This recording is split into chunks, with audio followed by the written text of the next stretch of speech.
I come here with a burden in my heart nzize wano n'omugugu mu mutima gwange that has been there for a couple of years, ebaddemu myaka mingi, and I thank God for this convocation. era neebaza Katonda olw'olukuŋŋaana luno. The burden derives from a question that I've had for some good time. Omugugu guva mu bibuuzo bye mbadde neebuuza bbanga ddene. Actually, there are not so many questions, it's a question Kibuuzo kye neebadde neebuuza bbanga ddene. that I've heard for a very long time. Ebadde mu mutima gwange ebbanga ddene. And I came to find out that this question to many of us is an unanswered question. Naye nakizudde nti ekibuuzo kino eri ffe abasinga obungi teyanukulwanga. What is this question? Kati ekibuuzo kino kye kiriwa? The question is, Ekibuuzo kiri nti what and where do we want the church to be wa era kiki era wa wetwagala ekkanisa okubeera? for instance in the next 25 years? Katugambe mu myaka 25 ezijja. What and where? Kiki era wa wetwagala ekkanisa? What and where do we want the church to be? Kiki era wa wetwagala kanisa ebeere? For instance in the next 25 years. Katugezeeko mu myaka 25 ezijja. Kiki era wa wetwagala ekkanisa ebeere mu myaka okugeza mu myaka 25 okuva kati? Amina. Gwenga pastor ali wano. For you as a pastor who is here. Nze As a pastor. Singa omuntu abadde wakola survey. If someone makes a survey. N'atutambuza mu microphone. And he takes you the microphone. Ate nga byetwogera byonna birecordingibwa. And everything that we are saying is being recorded. Ne bw'aba tatusanze wonna atusanga ku makanisa gaffe nga akukyalidde. Even if he doesn't get us here, but he finds us in our church where we congregate. Ate n'atatusosola ffenna n'atukyalira abalokokedda abakalokoka olwaleero abasumba abanene abasumba abatono abawanvu abanene ab'ekkanisa ennene ab'ekkanisa endolo. And he doesn't segregate between us, the big men, the small men, the poor who got saved recently, the ones who got saved longer time ago, the ones with small churches, the ones big churches. Singa omuntu abadde watwetooloolamu oba mulokole oba si mulokole, ayinza n'okuba journalist, ayinza n'okuba writer, ayinza n'okuba researcher, ng'agenda abuuza kibuuzo ekyo kyokka buli waagenze n'akuteekako microphone, oba oliawo nga n'okwetegeka teweetegese nnyo, naye n'aleeta microphone aga nti pastor, bishop, apostle, ekkanisa eno gye mulimu eno eya Yesu eno ekusuzanga otunula wandyagadde ebeere luddawa mu myaka 25 okuva kaakati. If someone comes to you, whether is a believer or a non-believer or is a journalist, and finds you a pastor and asks you that what and where do you want this church to be in the next 25 years, what would be your answer? Siri mu kwogera ku kanisa gy'osumba. I'm not talking about a church of the pastor. Siri mu kwogera kanisa gye nsumba. Not the church that I'm pastoring. Ndyogera ku kanisa eya Kristo gye yafiirira. I'm talking about the church of Christ. Jesus died. Singa omuntu abadde watukolamu survey. If one is to ask us, bannange ffenna nga bwe tuli wano Apostle Kimuli singa microphone bagireese nsaganaga ekindeese wano, someone asks you a question, njagala ombuulire, I want you to tell me, ekkanisa eno mugiraba wa? where do you see this church mu myaka 25 okuva kati? in the next 25 years? Kubanga bangi ku ffe baababuuzizza bya church gye nsumba, ebyo byonna alibanga mbimanyi. For most of us are easier to answer our questions of our kubanga church. ezo zo twaziwandiikira dda ne strategic plans. Because all of those ones we have written all the visions down. Twawandika dda objectives ziri mu butabo bwaffe. We have all the objectives in our vision buli books. muntu amanyi byayagala okukola, njagala bwe ntumala okugula ettaka wegamba ate awo tuzimbe ne church, tuzimbewo n'akalwaliro, ate awo tuzimbewo manya n'akasomero kwegamba ate awo twegende ne secondary. Ebyo byo tubimanyi. We all know our plans for our churches. We know what we want to do, building schools and land, banding land and everything. kati eyo si gye tugamba It's not what we're talking about today. eyo tugimanyi ogirowooleza nnyo ekusuza teweebase We know you think about that so much and you have sleepless ndi nights. kweno eya kristo But talk about the big church. twagala ebeerewa. Where do you want it to be? Ani alina ansa? Who has an answer? Ani yali ayogedde ku ansa Who eyo? has ever talked of the answer? Nina ensonga lwaki mbuuza ekibuuzo I ekyo. have a reason to this question. Siri nnyo muwagizi wa mupiira. I'm not a supporter of football. Omupiira Football, ngulaba nga weeguli awo ku tv I only watch it on the TV. kasita gubaawo ngulaba ate nga sina byakola When it is there and I have nothing to do, I can see it. naye munda yange gwalema nnyo okukwatayo tegwakwatayo nnyo But within me, I don't have the interest. naye bwe gubaawo awo But if it is there, nguwagira I support it. era ne ttiimu gye nnawagira oluusi ngironderako awo wennyini awo ng'etandise And I always choose the team from there when I'm watching it. simanyi wali abanfaanana I don't know if someone's like me. waliyo ye muli nammwe They are there. era nyina n'ensonga lwaki nonderako awo And I have the reasons why I always choose from there. nsooka kwetegereza ani atannumye pressure I first observe who want to bring pressure to me. mala kulaba nakola obulungize nakowa pressure zitankwatako I'm tired of such pressure. kale nno nguwagira mmaze kulaba ku tv So awo I support after seeing both sides. naye emirundi gye nagulaba oba gye nze ngulaba But the times I've watched the football, waliwo ekintu kye nayagala there are things I've liked mu konsepti y'omupiira in the concept of football. era kye kisinga okunkwata omubabiro And it's always take my interest. era kye njagalamu ennyo And it's what I like the most. ekintu kino And this thing, bakiyita goolo it's called the goal. kye nsinga okwagala mu mupiira That's what I like the most. ate era ndowooza n'abagugendamu gusamba And I think even the ones who go to play football, ndowooza nabo kye basinga okwetaaga I think they're also, their interest is in goal. ekigambo goolo The word goal, bwe nasooka okukiwulira the first time I heard it, yali mwana muto I was a child. saakitegera bulungi I didn't understand it. kubanga ebintu bibiri ebiyitibwa goolo For there are two things called goal. kino ekiteebebwa bwe kigira bwe puu bakiyita goolo The one they kick into the goal post is called goal. ate nagiri emiti ebiri egiri wali okuli oguyita waggulu nagiri ebiri egiyimiridde era nagyo bagiyita And even these poles we put to stand together, they're also called poles.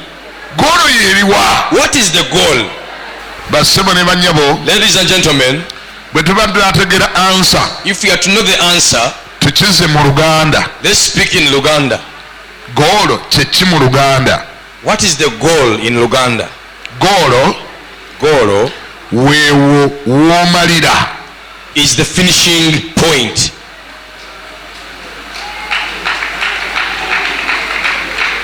goolo Goal weewo w'omalira is that finishing point. olabye aleesemu akagambo point goolo weewo w'omalira Is that ending point, the finishing point. goolo kyekyakukozeseza byonna byonna bye wakoze Goal is the major reason of what you're doing. oba wakoze ekyo oba wakoze ekyo oba weebase oba wakubye mutwe oba wasambye oba goolo wali w'omalira ye goolo Goal was the reason of everything you did. You are targeting a goal.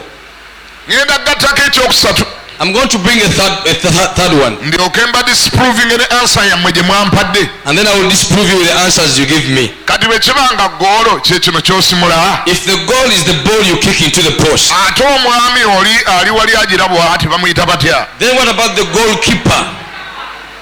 bamuyita batya omwami oyo How about that man that protects you from kicking into the goal? bamuyita batya omwami kati ezo goolo tulina mmeka Now, how many goals do we have? Goalkeeper. Goal posts. olwo ezo goolo tulina mmeka kati How many goals do we have? baba bagamba kyosimula ye goolo As I was saying, the one you kick is the ball. emiti giri ye goolo The goal post is the goal. naye ate waliyo n'omwami ali wali ali bize But there's the one also who is busy. bamuyita batya goolo kiipa He's called the goalkeeper. goolo kiipa Goalkeeper. okay Goalkeeper. tugenda n'okukkiriziganya We are going to agree nti goolo that the goal weewali w'omalira is that finishing point. kino kyoleeta okitwala wali What you are bringing, you are taking it there. wali we baagala wali. That's where they want. Everyone is waiting for you there. Era kino bw'okikuba ebbali, And when you kick this out, okikubye bwerwa, it is going to be offside. bw'okikuba waggulu, When you kick it over, okikubye bwerwa, it is out of the goal. kitegeeza emiti giri ebiri giri mikulu nnyo. That means those 2 goal points are very important. Ye goolo That is the goal. gye baataddewo nga goolo. It's what they put there as a goal. Kino bw'okisimula emabega toli mu goolo, If you kick this in the other way, it's going to come offside. bw'okisimula waggulu toli mu goolo, Kick it over, it's going to become a naye corner. bw'okuba muli oli mu goolo. When you kick it in the point, it is the goal. Ekyo kye kitwala abantu mu kisaawe. That's what takes people to the field. Bwe tumala okutegeera ekyo, After understanding that, waliwo ekyokubiri ekiyingiramu. there's a second point that comes in. Desire ya goolo, The desire of the goal. obwetaavu bwa goolo, The need of the goal.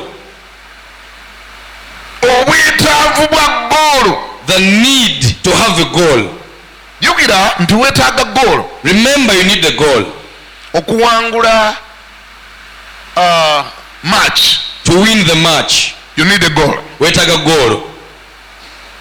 Era weetaaga match z'owangudde nga ziweraawerako okuwangula tournament. And you need several matches to be able to win the tournament. Ebyo byonna birowoozebwako omupiira nga tegunnatandika. All those are thought about before we begin the match. Neetaaga goolo I need the goal okuwangula match eno. to overcome this, to win this match. Ebirala byonna tebaagala kumanya. The rest, they don't want to know. Ku nkomero tuteekwa okuva mu kisaawe kino nga tulina goolo. We must walk out of the field with goals. Nga tulina goolo. We have the goal. Bino ebirala byonna manya bye bayita ball possession, manya biki byonna ebyo ebyegattibwamu ebyo points ebyo bijja luvannyuma. All these, what we call the points, keeping your number, keeping what, they come later. Ball possession ne bw'ogyogerako nti twabadde tuposesinze nnyo ebitundu 80 ku 100 nga omupiira gwawedde nga tewabaddewo goolo, era byonna oba onyumya mboozi. Even if you kept your number 8 was good, number 9 was good, but without a goal, all your positioning is going to be failed. Ekyetaagibwa mu muzannyo ogwo goolo. What is most needed in the game is the goal. Kati abantu bamala okutegeera nti ekisinga okwetaagibwa ye goolo, Now, after people knowing what we need is a goal, batandika okulowooza ku ani anaagiteeba. they begin to think of who is to score. Era ekyo kibaleetera okutwala abazannyi abalondemu And that makes them to select players. goolo. Goal. Akatono gendabye ku mipiira, The little times I've seen matches, goolo ereetera abantu okukola ne bye bataalikoze. goal brings people to do things they wouldn't even do. Goolo ereetera abantu okwerabira bye bataalyerabidde. Makes people to forget what they wouldn't forget. Goolo ffenna tukimanyi bulungi nnyo bassebo ne bannyabo We all know, ladies and gentlemen, nti abazungu that the whites, oba ensi eno kaŋŋambe ensi yonna maybe the whole world, ekyayina obuzibu still has a problem ku bintu ebimu. to some things. Ekimu ku bitawaanya ensi eno One of the things challenging the world, bakiyita obusosoze bw'omulangi. it is called racism. Racism. Obusosoze bw'omulangi. Racism. Obusosoze bw'omulangi bukyatawaanya n'ekkanisa. Racism still disturbs even the church. Ne mu mawanga yonna mwenna gye mubadde mugenzi mu mawanga mangi naye ndowooza mubirabye. Even I think you have gone to different nations, you've seen such. Ndowooza n'atagendangayo Even those who have not been there, ne bw'oba togendanga Bulaaya. even if you have not been to Waakiri era TV gy'olaba yakulaga dda nti n'ekkanisa ekyastrugglinga ne racism. even the TV you see can show you that churches are still struggling with racism. Ani atakirabye ku TV Who has not seen on the TV? nti buli olaba TV That each time you see a TV n'olabako omusumba abuulira nga muzungu, and you see a white pastor preaching, kamera ne bweba tennakulaga baani abatudde mu ntebe, omanyirawo nti abatudde mu ntebe nabo sikyawulira, even before the abatudde mu camera ntebe shows you nabo are sitting, even before the camera shows you are sitting in the congregation, you will just know they are whites. pasita akutte akazindaalo bw'aba mu kyotala ne baba kamera tennatunula mu bantu, omanyirawo nti n'abatudde mu kibiina baki. The preacher always determines who is sitting in the congregation. Pasita kasita aba muddugavu bambe nga ne bwe batenatunula mu kibiina omanyirawo nti beegenda okulaga baki. Even if the pastor is black, you will know that if people are seated there are blacks. Kitegeeza nti n'ekkanisa ekya strugglinga n'ekintu kye bayita racism. That means even the church is still struggling with racism. Ensi yonna ekyatawaana ne racism. The whole world is still struggling with okwawula amawanga. Naye research alaga But research shows nti mu community zonna eziri ku nsi kuno that in all the communities of this world, waliwo community erabise nga we twogererayo ekola bulungiko there is a community which is doing fair ku kigambo ekikwatagana ne racism. in the matter of racism. Community eno bagiyita batya? This community is called Sports. sport. Ebyemizannyo. Sports is already doing it better. Ebyemizannyo bikola bulungi. It's amazing that it's not the church. Kyewuunyisa nti si kkanisa. Sports is already ahead of us. Ebyemizannyo bitususeeko mu maaso. Lwaki? Why? Olw'ensonga gye naatera okuwa. For the reason I'm about to give you. Nyera nagyogedde dda. And I've already said it. Sports erinamu aspect eri gye bayita goal. Sports has an aspect called goal. Goal ebaleetera Brings you. okwerabira kala zaabwe. Goal will make you to forget your colors.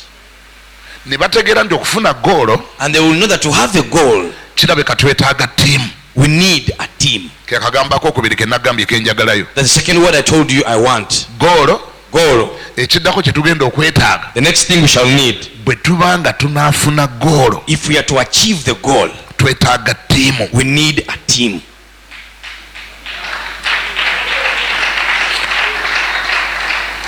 olwo ne batuula ku mmeeza And now they will sit on the table ne bagamba ttiimu tugifunye tutya. and they will ask, how are we going to get the team? oluusi bonna aboogera nga badenimaka, Most times both of them are all Denmark. oluusi bonna aboogera nga bafalansa, They could be from France. naye bagenda okulingiza e Nigeria But when they look at Nigeria, nga waliyo ekisajja they see there Okocha kyangerigeri is funny, kiddugavu nnyo very dark, n'obuviiri bwa ngerigeri, and the hair is mingled. naye nga kyogerwako nti ekisajja kiri kiteeba goolo. But this man is spoken about as a star in football.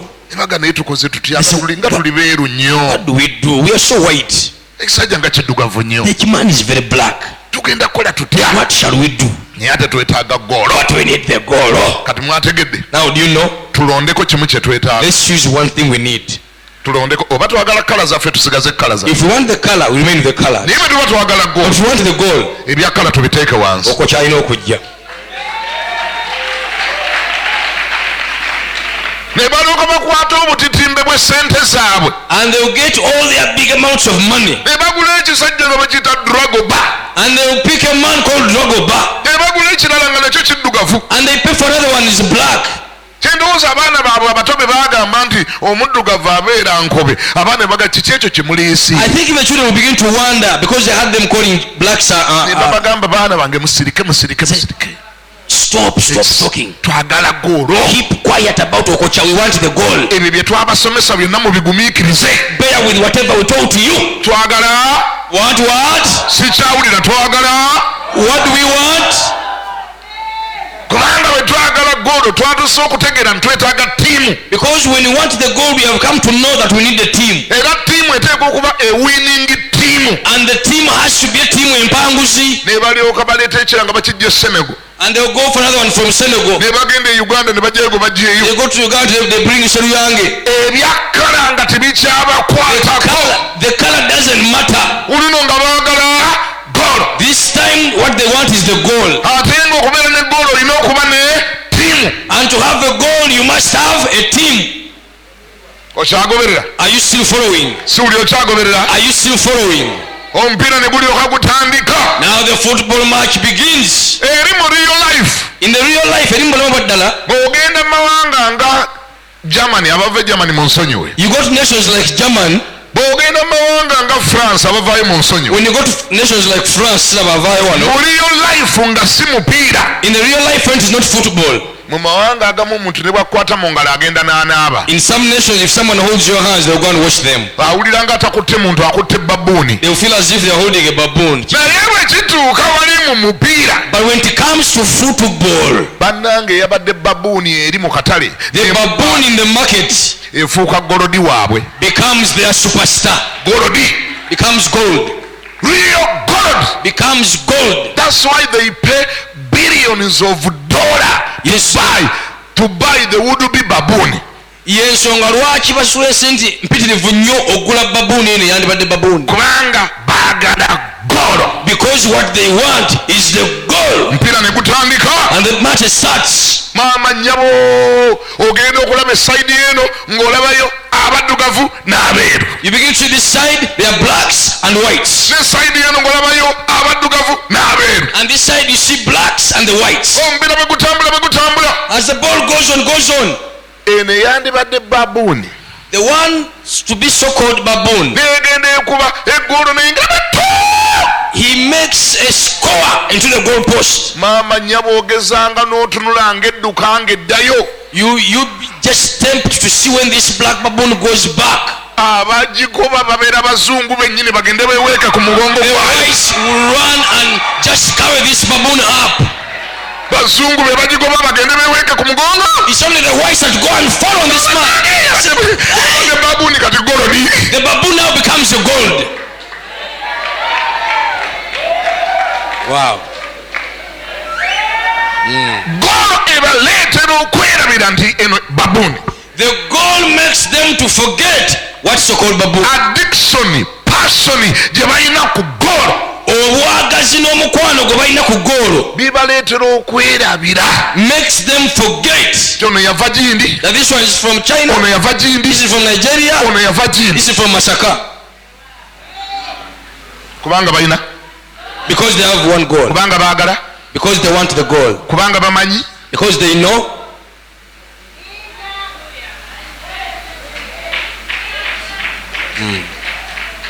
ekitawaanya ekkanisa olwaleero. What is disturbing the church today si kirala. is not anything else.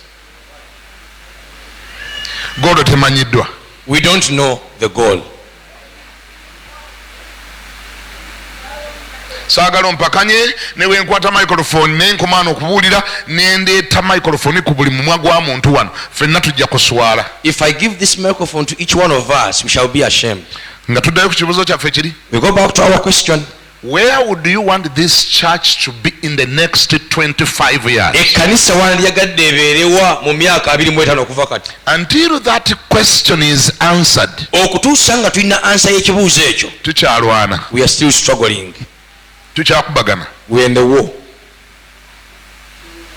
tukyavumagana. We are still battling. We are still abusing each other. tukyeyuza. We are still tearing each other. kubanga golo temanyiddwa. Because the goal is not known. when people know the goal. Abantu bwe bategeera goolo, when any community know the goal. ekitundu kyonna bwe kimanya goolo ekiruubirirwa. mbaweyi wano community ey'okubiri ng'ate sigikiririzaamu nnyo. Can I give you a second community which I don't even believe in? sigikiririzaamu nnyo. I don't believe in it so much. naye ndi student. But I'm a student. and when you are a student you study everything. Bw'obeera muyizi byonna obisoma. mbaweyi wano community emu nga bw'ogikola analysis is already ahead of us. Mbabulewo community emu nga bw'oginoonyerezaako etusukkulumyeko. y'abantu bali abavuga olupanka. Is the community of these people the so-called gays, mubategedde? abavuzi baaki? the wheel drivers, ab'olupanka? the gay. mubategedde? You understand them? waliwo atabategedde? wavuddewa?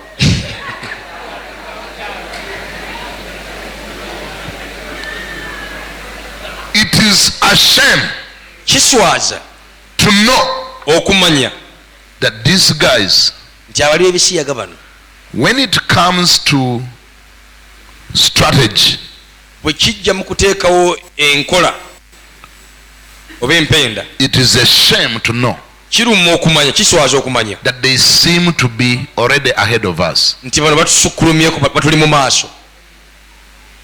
It is a shame to know. Kyansonyi. Do you know why? Omanyi lwaki?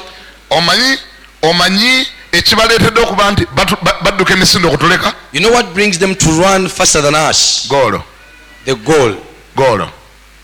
They know where they are going Bamanyi gye balaga and they know what they want, ne kye baagala bakimanyi. and because of that N'olwekyo they strategize. bateekawo empenda, bateekawo enkola. Ne bagamba olw'okubanga twagala genda wali mu myaka 3 okuva kati, And they said, because you want to go there in the next 30 years, tugenda kukola A, B, C, D. we shall do A, B, C, D.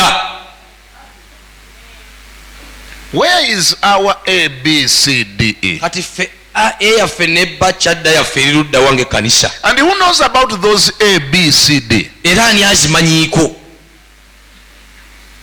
These guys bamanya Bano abasajja they know. worldwide Mu nsi yonna bamanya they know nti olw'okuba twagala genda wali, that because you want to get there, tugenda kukola kino na kino na kino. we shall do this and that and that. Abasajja bano bwe basooka okuwulikika mu mawanga nga America emyaka 3 agayise, When this man was first heard 30 years ago in America, abasajja bano these men, bwe basooka okuwulikika emyaka nga 3 agayise, they were heard 30 years ago in America. ensi yonna yaleekaana The whole world screamed. ne bagamba kyemwogera tikiriyo, That is known. That is impossible. tekisoboka. No, you're lying. Omuntu obeera otya ku lupanga. Can a man do that? Omanyi kye baakola? You know what they did? They reduced the noise Ne bakendeeza eddoboozi and they went underground ne bakka wansi mu ttaka and they built strategically. ne bazimba ekintu mu ngeri ya makulu mpenda. They knew what takes a nation. Baamanya ki ekitwala eggwanga. They knew Baamanya that you may not need everybody nti osobola obuteetaaga bantu bonna to take over a nation. okutwala eggwanga. You just need a few strategic people Weetaaga abantu ab'ensonga batono and a few strategic positions n'ebifo eby'ensonga bitono to take over. okutwala eggwanga. Bamanya They knew nti eggwanga terivugibwa bantu bonna. that the nation is not controlled by many people. Eggwanga livugibwa abantu abatono abatudde ne basalawo. The nation is ruled, be controlled by a few people who have sat and made a decision. Be basalawo ne bagamba tugenda kukola kino, They decide of what to do. tukole kino, We do this tukole kino. and that. Ekyo kye baamanya. That's what they knew. Baamanya They knew nti twetaaga ba decision makers, They knew that we need abantu abakola okusalawo kw'eggwanga, twetaaga ba drivers, abavuzi, abavuga. twetaaga abavuga ekintu. We need people who are driving. Baamanya They knew nti kino kye tukola that what we are doing, ensi tekyagala. the world doesn't want it. Ne mu mawanga agamu bakitwala nga musango. Even to some nation, it is a crime. What do we need? Bakola ki? When they went underground, Ne bakkakkana wansi ku ttaka. they invested in education, Ne bateeka omusimbi mu byenjigiriza. and through education they were able to make the type of people they want. Okuyita mu byenjigiriza ne bakola ekika ky'abantu kye baagala. They made lawyers Bakola abalamuzi, as balooya, many as possible ne bakola abasoboka obungi bwabwe. for 2 reasons. Lwa nsonga bbiri. They knew Baamanya that this vice they are involved in, nti kino ekikolwa kye beenyigiddemu some people consider it to be a crime. abantu bakiraba ng'omusango. Then they need as many lawyers as possible Kati beetaaga bapulida bawerako who are going to battle this every time they land into trouble. abajja okutona odulwana singa bali bagwa mu buzibu. But as if it's not enough, Naye singa tekimala ekyo, they also knew naye baamanya that will be taken to courts of law. bajja kutwala mu kkooti z'amateeka. And what they did, Kye baakola through the creation of so many lawyers, okuyita mu kukola balooya bawerako, they knew that they are already making the judges. baamanya nti ate kati tukola balooya tuba tukola n'abalamuzi. And it's so unfortunate to say Kati kibi nnyo okukyogera that in so many nations today, nti mu mawanga mangi olwaleero abalamuzi are pro-gay. bali babisiyaga, Pro. bawagizi babisiyaga, Bawagira. bawagizi babisiyaga. That's why okujja kati Katonda ayambyeko ono omusajja Trump okuyiwayiwamu ku mazzi, naye amazima gali nti Obama agenza okuva mu ntebe nga state zonna zakonyeemu dda, si kulya buli, naye n'okugamba nti kitongozeddwa omusajja ddembe lye okuwasa musajja munne. It is just Trump who has stepped into power and helped. But by the time Obama left the seat, homosexuality was legal in America, in most states of America. Katonda anaayamba buyambi. God will just help. America ebadde etuuse ku level. America had come to a level nga pasita okwogera ku bisiyago olina kwogera ng'olabiriza. where the pastor to talk about homosexuality, you have to look all Osooka sides. kugira bwoti. You have to look all sides. Kubanga essaawa nawe omalira bakutwala. Because anytime you finish, they will take you. Kikyali bwe kityo mu mawanga mangi nnyo. It's still that way in the most countries. Kiri bwe kityo e Sweden. It's there in Sweden. W'okifulumiza mu kamwa. The moment you speak that out, Okulya ebisiyaga kibi. that homosexual is bad. W'omalira akazindaaloko empinga eba ekulinze wali. By the time you finish to talk here, the coughs are waiting for you. amanga gonna Scandinavia countries amanga agagali awo gonna Holland n'agonna agali awo, that is the status. Those countries, Holland and what, that's what they are going to Kati do. kujja kwebuuza kyajja kitya. Now you're going to wonder how did it came. Bakyebakirira. They slept for it. Omwana we ye yeesalirawo kyali. Omwana we yasalawo oba muwala It's oba a mulenzi. child determines who they are, whether a boy or a girl. Wonooka South Africa kkirirayo You go to South Africa ogeze ogambe nti ebisiyaga bibi, and tell people that homosexual is evil. ogenda kumalya mu kkomera You end up in prison kuba embeera yemu eriyo. because same situation is there. Kati nga tonnakakula nnyo mutwe, Now before you scratch your nga head, tonnagamba fire kubanga manyi mwagala gamba kati fire. before you say fire, as I can feel you say you want to say fire. Azifu fire nalyo kati lyafuuka linnya lya Yesu erigoba emizimu. Yoli ndio omuliro nalwo it's become a name of Jesus that chases away demons. Fire.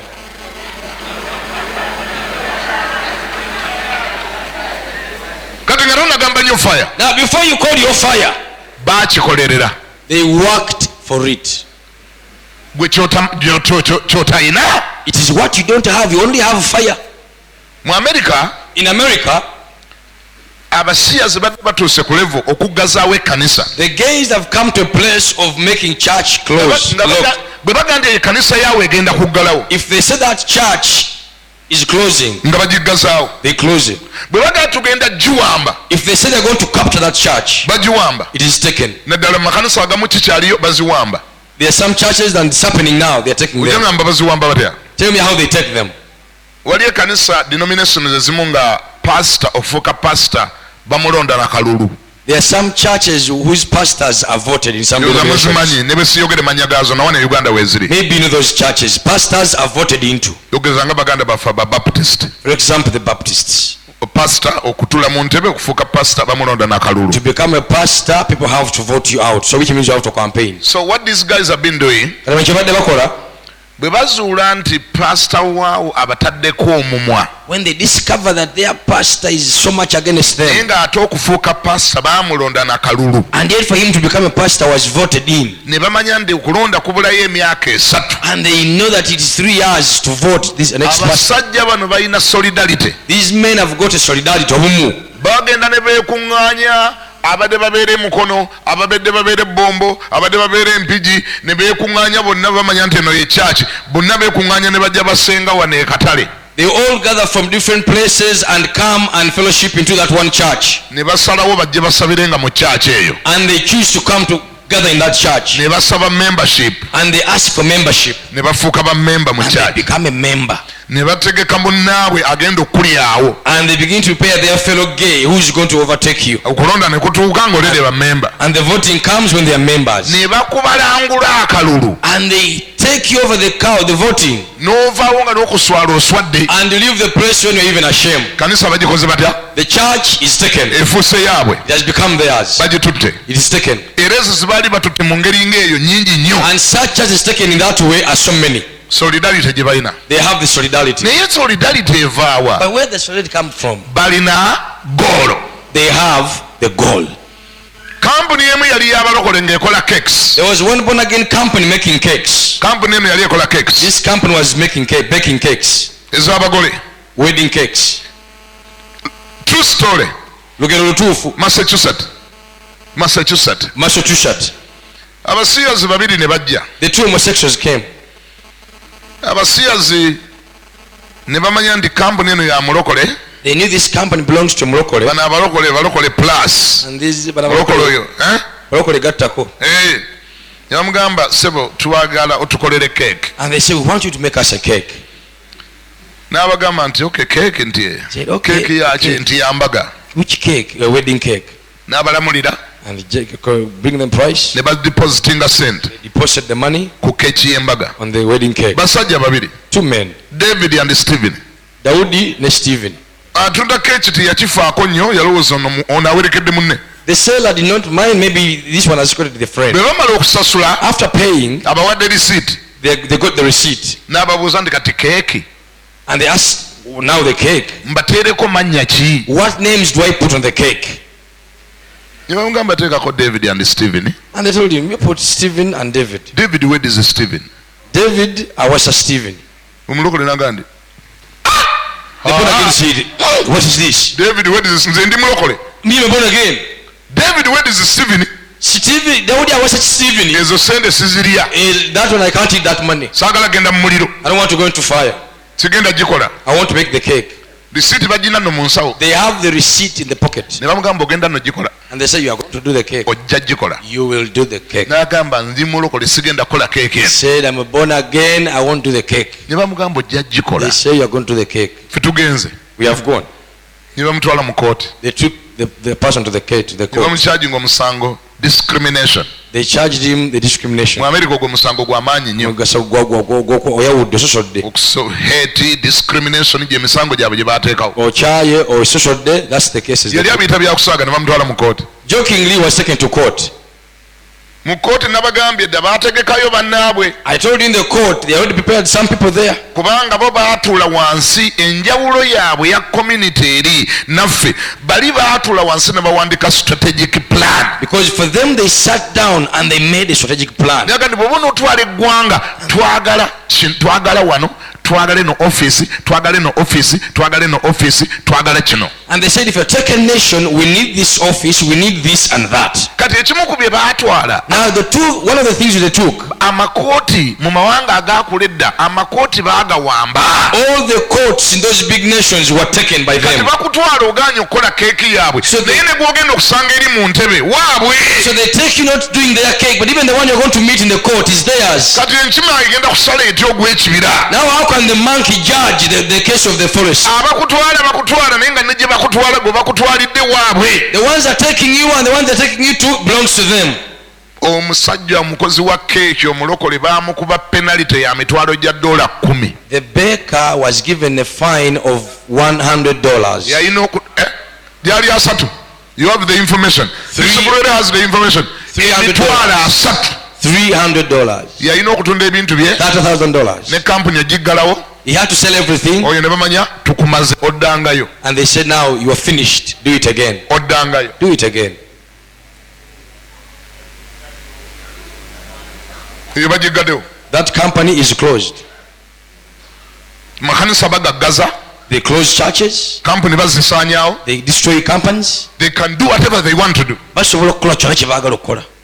kituufu tetubawagira True, we don't support them. naye amazima tukkirize But let's agree. Let's believe. obusajja kye butusinza These men have something bigger than us. butusinza strategy. Balina enkola. Kati njagala wano twogere amazima. Let's speak the truth. twogera tugenda kutwala ggwanga. We are saying we are going to take the nation. eggwanga balitwala batya? How do they take a nation? otwala otya eggwanga? How do you take a nation? kikyoyita eggwanga. What do you call a nation?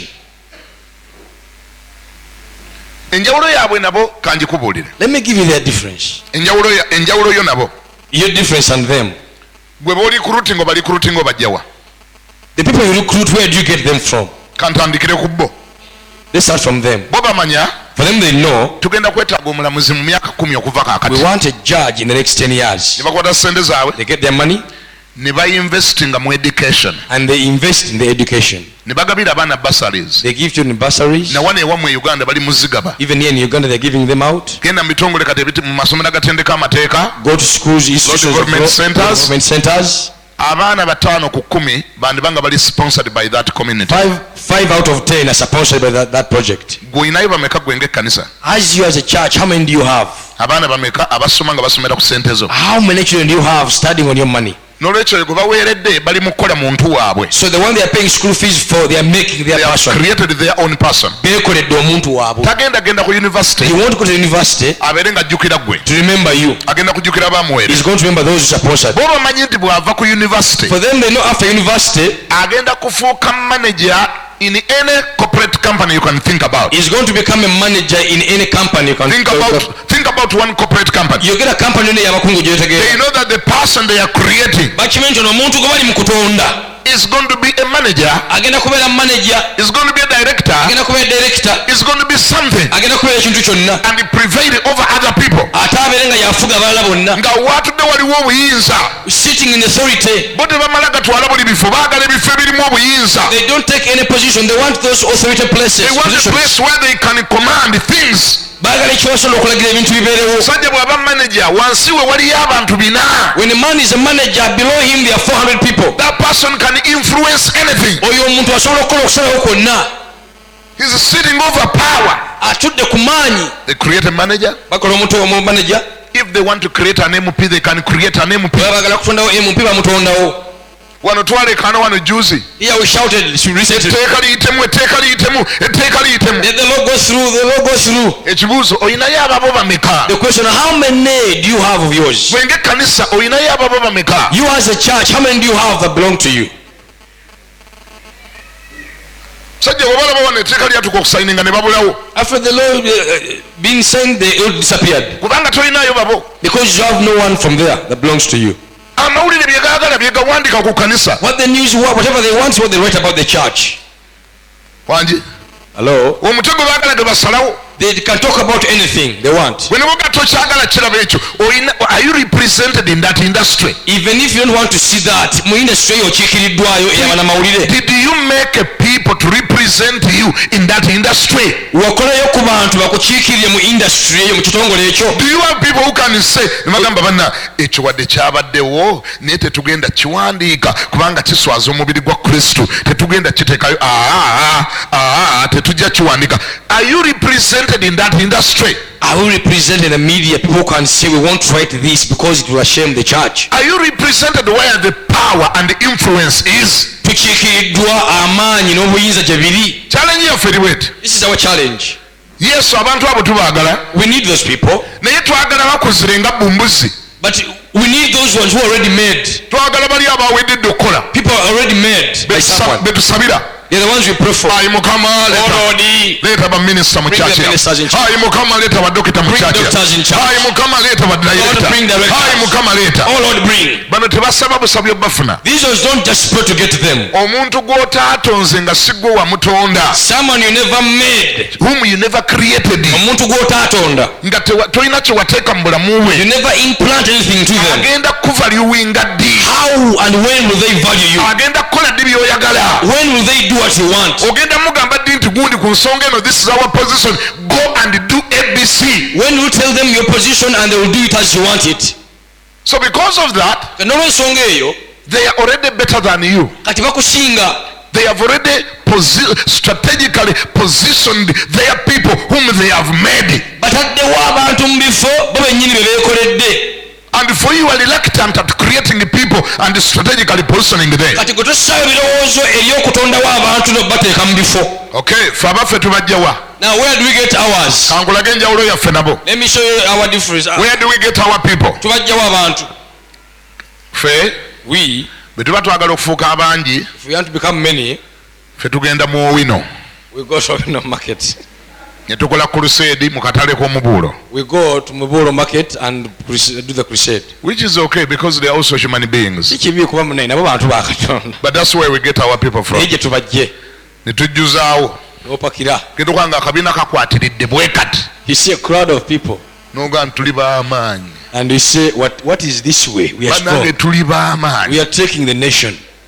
Naye ng'amazima gali bwe gati omagaamagamu awo ani gwe mulinaawo nga decision maker. Who is the decision maker? Mulina waani akola okuteesa? Ani asalawo ku abo be mutuuzizaawo? The man people are seated there, who is going to tell what? Ani ku abo nga n'agendayo mu paalamenti? Amongst those who will go to the parliament. Bannange nze naakabeera n'okulonda Bishop Luwere wakabeerawo okulonda kwa mirundi 3 ng'omutima gungwa mu lubuto. We've just had 3 kinds of voting and my heart was falling in my heart. N'atera okubabulira community endala ekola obulungi otusinga. I'm about to tell you another community which does well. Waliwo ono beyayise Bishop Apostle Mulinde beyayise bakazi ne baffe yabayise bakizibwe abali mu kusiiba. There is our Kizibwe is here, the cousin. Tukkirize nti abo nabo bali ahead of us. Let's agree that even them they are also ahead of us. When it comes to strategy. Bwe bijja mu kukola empenda batuli wala. Oba oyagala kikakasa? If you want to prove it, genda ku nguudo nga wagenda kubaawo okulonda. Go to the streets when we are about to vote. Olaba obungi bw'ebipande ebiri ku luguudo. You see the number of the posts we have. Ebipande bino bigenda kusoma Maimuna. These posters are going to read Maimuna. Mustafa. Bumbakali. Ekiri mu bbulu kya Bumbakali. The one on top is Bumbakali. Ekiri mu yero ate nakyo kya Maimuna. The one in yellow is Maimuna. Maimuna avuganya Bumbakali ne Bumbakali ate yavuganya Abudu avuganya Mustafa. So they are all competing each other, same names. Bameka babirabyeko byengeringe. How many of you understand? N'obuuza. And you wonder. Ayi Mukama Katonda. Oh Lord my God. Bano baali balowooza ku bino ffe twali ludda wa? Where were we when these people were thinking about such? Ogenda n'obidiginga ennyo. When you go deep to dig what's happening. Bw'obisimako okumanya kye kibaayo. This guy can even still sit down basobola okutula wansi and agree ne bakkiriziganya nti mweno constituency nti mu constituency eno tuleete abantu 4 let's bring 4 people nga beevuganya competing each other. Beevuganye, let them compete. Era ku nkomerero kigenda ggwa ku omu. And at the end one of them shall have it. Era oyo omu ate naye waffe. And that one person it belongs to us. Kwegamba bo bajja ne bakulowooza nti bali mu kwevuganya nti waliwo okuvuganya okw'amaanyi kumbe basekera mu kikonde. So they are competing each other and yet they are laughing behind. Bo bamanyi nti kigenda kuggwerera mu mikono gyabwe. They know it will all end into their hands. Era ne kifundikira nga kigenze mu mikono gyabwe. And it ends when they have the authority. It is something they sit down and plan. Batuula wansi ne bakiteekateeka. And strategize. Ne bakola empenda. That we need this county. Nti twagala eggombolola lino oba county eno. And they don't need it as individuals. Tebajjagala ng'omu. They need it as their community. Si kya muntu omu n'ekya community yaabwe bo bennyini bakizibwe. So it's about their community. Bakikolera bo. In fact gwe bova eno n'obalaba nga bali 4. So when you come and see them they are 4. Ogenda ne kati awo ekintwalayo kyekiki. Now what am I going to do? Olidde abasajja bali 4. They are ready for me. Abayimiridde okuvuganya. Standing competing. Kale nze n'agenda akolayo ki. What am I going to do with n'okola you back off. Because you have already seen they are more than enough. Bolabe nga basukka mu bamala. Bo ne basekera mu kikonde. And they laugh. We are talking about strategy. Twogera ku mpenda. But you can only have a strategy. Tosobola kutema mpenda. When you have a goal. When you have a goal, you must know what the goal is. Oteekeddwa okumanya goal. Sebo mu Bishop. Osanze tulina ekibuzo wano ekitutawaanyiza. You found us with a challenging question. Ekibuzo nga kigamba. The question says. Ekkanisa eno ya Kristo. The Church of Christ. Twagala efuuke ki era ebeere ludda mu myaka 25 okuva kaakati. What and where do you want it to be in the next 25 years from now? Because it's still an unanswered question. Kubanga ekibuuzo ekyo tekinnaba kuddibwamu. And because of that, n'olw'ensonga eyo, that means the goal is not known. Kitegeeza goal temanyiddwa. And once the goal is not known, kati goal bwebanga temanyiddwa, people are going to fight forever. Abantu bajja kulwana. Divisions are going to be forever. Enjawukana zijja kubeerawo. Fighting each other is going to be forever. Okulwana tekujja kuggwaawo. Because the goal is not known. Kubanga goal teriiwo. When the people know the goal, abantu bamanya goal, they always forget about their differences. Beerabira enjawulo zaabwe. Enseenene bwe zibeera mu ccupa ne zikkiriziganya nti zaagala kufuluma mu ccupa. When the grasshoppers are in the bottle and they agree want to come out, they will however much they are known for biting each other. Newankubadde nga zimanyiddwa nti zeeruma, ekyokweruma zigenda kivaako. They will leave biting each other. Zigenda kati ekyetaagibwa ennyo okufuluma mu ccupa. And they will say what we need at this moment is to walk. Naye bwe zitamanya nti ziteekwa okufuluma mu ccupa. But if they don't know that they have to come out of the bottle, zigenda kwerumira mu ccupa paka we zinetta ne zeemalawo. They will bite until they all kill each other. Kubanga goal temanyiddwa. Because they have no goal. Mukama ibazo. Mukama mbadde mbabulidde ku community 2. I told you about the 2 communities. 3. nakagwera 13 bw'oba onootwala eggwanga if you are to take a nation, olina okutegeera ebikolebwa. you must understand what is being Let done. us accept the challenge. Katukkirize ekisoomooza. Bameka kufa abali wano? How many of us? Tulina budget za crusades We have crusades of budget. and we do a lot of crusades. Tukola crusade empitirivu nnyo. Yes, we do a lot of crusades, Tuzikola ne tubuulira enjiri. which is good. Si kibi. We go in the markets and win those people. Tugenda mu butale ne tuwangula emyoyo egyo. Tugenda ne mu ddwaliro, by the way, nabagambye da kanjogere ku bifo gye tuno n'abantu baffe be tuli recruitinga. Let me tell you people how we get our people, where we get our people How do we from. multiply ourselves? Okubisaamu tutya. Olwokubanga focus yaffe Because our focus eri nnyo ku myoyo, is only on souls, era nga twagala myoyo gino gigende mu ggulu. and to want these souls to go to heaven, That is our target.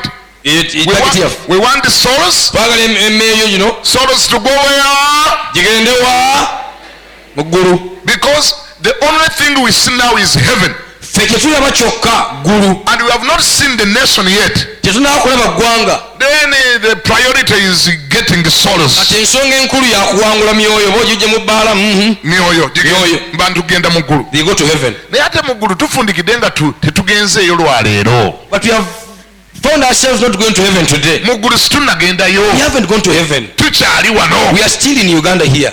Wano wo tubeerawo tutya. And how do we stay here? Kaakati olwokubanga ffe eyo tetunnabiraba, Now, because we haven't seen those things, twagala myoyo gigende mu ggulu. we want souls to go to heaven. Bino ebifo nagambye dda gye tunone abantu baffe. We go to such places to get our people. Effort yonna We put all our effort bwe tuva mu katale from the market, tugenda mu ddwaliro we go to the hospital. ne tukonvatinga abanaatera okufa, We go to those who are almost about to die. ne tubaatuza era ne bafa, And we confess even when they can't speak ne properly. bagenda wa, And they die and they go to ne heaven. bagenda mu ggulu. They go to heaven. Kati bali be nabagambye bo tebagendayo eyo. Now, the ones I told you, they don't go there.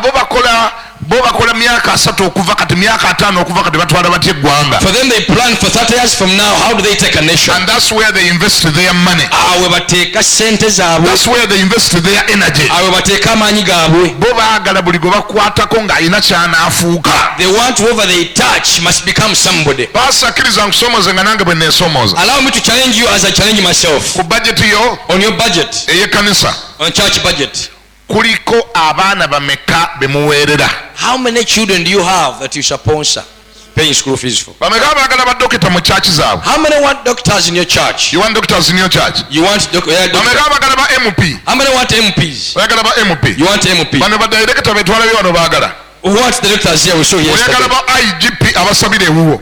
You want IGPs who are in your church? Okikoleddewo ki? What have you done? What have you invested? bwe kyotandika kkanisa eyo, Since you began the omwana kyagamba nti yasomera ku ssente za kyaki yammwe?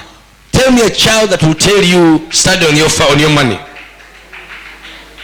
Oyinayo ani agamba nti yasomera ku ssente za kyaki yammwe, nti mu bajeti yammwe eya crusade, crusade 10 ze mwali mutegese mwazikendeeza ne zifuuka crusade 6, essente eza crusade 4 ne mugamba mwategedde tuziinvesting mu education, tukole abantu abaffe, tubatwale mu secondary nga baffe, tubatwale ku university nga baffe, bafuuke kye bafuuka mu nsi muno nga baffe, nga ne bw'onoomulagira nti mwana gwe nawulidde gw'okulira amawulire aga New Vision, naye mpulidde ekintu bwe kiti bagenda kiwandiika enkya ku kkanisa, kibulooke nga tekigeza ne kiwandiikibwa. Oyinayo ani gwe wakola, gwe wasindika mu kifo eky'obuvunaanyizibwa, nga naye akussamu ekitiibwa, nga naye alaba gwe wamukola, nga yasomera ku ssente zammwe, nga ne byakola asooka kukubira simu n'agamba owaayi waliwo kino tukoze tutya? Oyinayo ani gwe wakola? Who do you have that you made, and that person is the big position, that each time you have something, that person can stand and help you?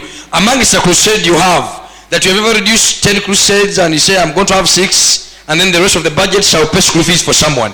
Bassebo ne bannyabo, Ladies and gentlemen, okutuusa nga tutandise okulowooza ku ebyo, until we come to a place of thinking such, kye bayita okutwala eggwanga mukyasaaga. what is called to take a nation, we are joking. Eggwanga si mpuliriza, eggwanga kituufu lirimu abantu 4,000,000, naye eggwanga terifugibwa bantu abo 4,000,000. True, we have 4 10 million people in the country, but not those all people country that reign in the country. kubanga si be bagenda ne basalawo. They don't go and make decisions. mu lukiiko gye basalirawo tebabaayo. In the planning meeting, they're not there. eggwanga lirina abantu abatuula ne balisalirawo. A nation has got few people who plan for it.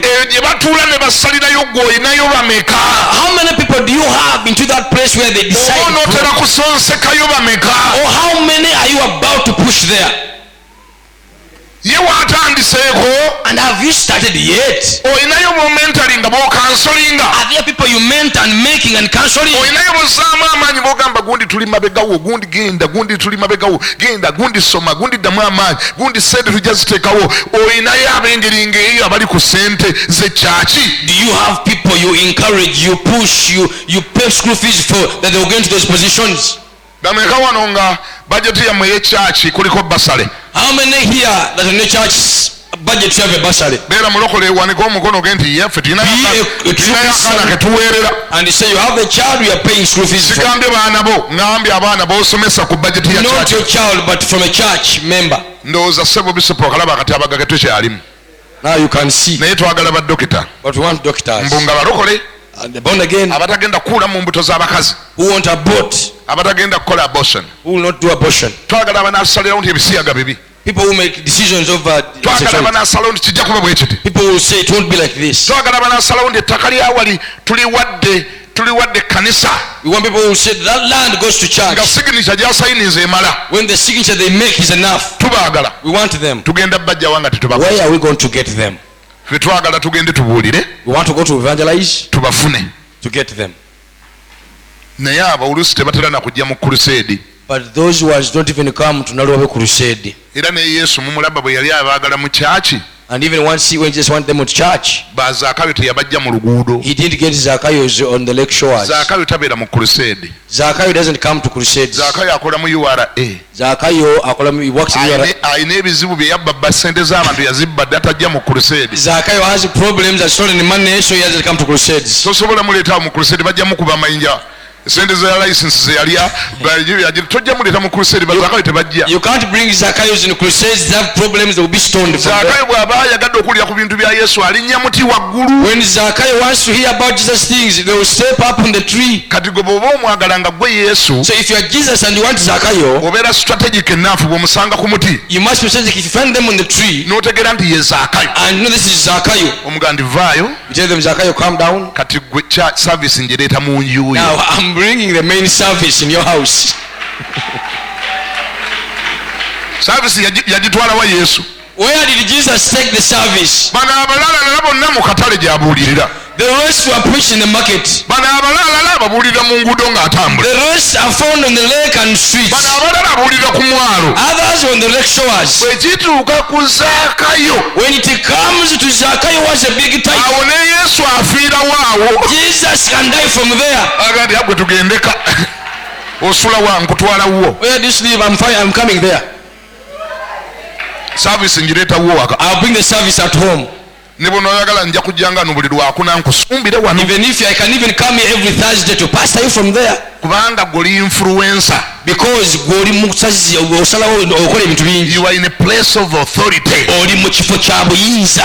kati pastor Kati musumba. nange kankubuuze, Let me also ask you. bwe baakugamba nti buli muntu yenna alina kujja mu kyakiyo, They told you every person has to come to a church. walema n'okutegeera nti waliwo abantu abatasobola kujja mu kyakiyo You never understood that there are people who cannot even come to your church. ate nga balina ensonga zaabwe. Yet they have their issues, their reasons. zaakayo nagambye dde alina abamunoonya baagala mukuba Zacchaeus has people hunting him to stone him. mujja ddi asabirewo. When will he come to Sunday in church? zaakayo atya nti ne bwanawummuzaawo essimu ye n'azibiriza amaaso bw'ati ng'asinza talina bukakafu bawa n'azibulira amaaso essimu eneeba ekyaliwo. Era yange bagimpe nagirese wali. They have no sure that they will have him find their phone when they are there. kati ate gwe omukolimira walokoka ate tojja kyaki era olabika wagwa wanyogoga lwaki timwamwagala nnyo ensi temwagala mukama. okolima biki lwaki tolinaamu magezi gategeera nti bazaakayo babasumbira mu maka gaabwe. Now, why don't you have the wisdom to understand that Zacchaeus are pastored in their homes? You are busy challenging them, you are confessing them, you are judging them and condemning them. waliyo abantu abamu mu kyaki zaffe nga okujja okusabira ewuwo ekyalo kyonna balina kusooka kisaakinga. There are people that to come to your church, the whole village has to be surveyed. kale kambabuuza ekibuuzo. Let me ask you a question. bameka kumwe abandyagadde President Museveni alokoke afuke church member wo? How many of you would like how many of you would like President Museveni to get saved to be a church member? walyagadde afuke church You would member? like the president to be a church member? onokkiriza abo bonna abasabirawo basooke baveewo? Will you accept all those who fellowship from your church to first go away? First of all, buli lwajjawo okusabirawo, Sorry? buli lwajja okusabirawo, Each time they come to a church, State House yeetaaga budget ya million 2 okujja okusabira ewuwo buli lwajja. the state house needs a budget of 200 million for that president to come to a church. balina okudeployingawo ndawonawona, They have to deploy the whole six community. balina okukebera emiti egyo gyonna They have to check all those things and the bushes and what asobole okujja okusabiranga ewuwo. for him to come every Sunday. Sente zo bazirina Do you have that money asobole okusabiranga ewuwo buli lwa for Sunday. him to attend service every day, every Sunday? Kati abalinga oyo mu ggwanga ate bawera. Now people like that one, we have a number of them in the country. Kati ate ggwe ekifo kyo wodiscipulingira abantu bo kyakiyo yokka And yokka yokka. for you, you only know your pulpit is a discipling place. Era gw'olowooza buli muntu asobola kujyawo. And you think everyone is going to come and sit there and you stand on your pulpit. Kyandikwetagisa okulowoozaamuko. It may require you to think. Bw'obanga abantu bwe batyo nabo onoobeetaaga. If such people, you need them. You may need to create time Oteekedwa okutondawo ebiseera for that mayor, olwa meeya oyo that LC3. olwa LC oyo 3. ne bwabanga gendokose naye nga sizze mu kyaki akyali mulokole. Even if they say they are saved without coming to church, they are still saved. Ngera kiddamu. I'll say it again. ne bwaga mu kyaki sigenda kujja naye nalokose. If they say I won't come to church but I got saved, totawaana mukolimira. don't curse them. kubanga kyaki zaffe tuzimanyi emitawaana egizirimu. Because when the troubles in our omuntu churches, azze kusaba someone comes to church, naye waamalira wali ku mmotoka ng'agenda okusimbula. so as they're taking off from their cars, bajeti z'embaga ezimulinze mu makanisa ziringa 8. their budget's waiting. Blaza gundi nze mpasa wiiki ejja. next week. nze mpasa. What's that? kati mulundi gwe yasembayo okujjayo bungi bwa bajeti ze baamuwa zaamugoba. Now the last time they came to church, the number of budgets sent them away. Ngogaseko neiyo.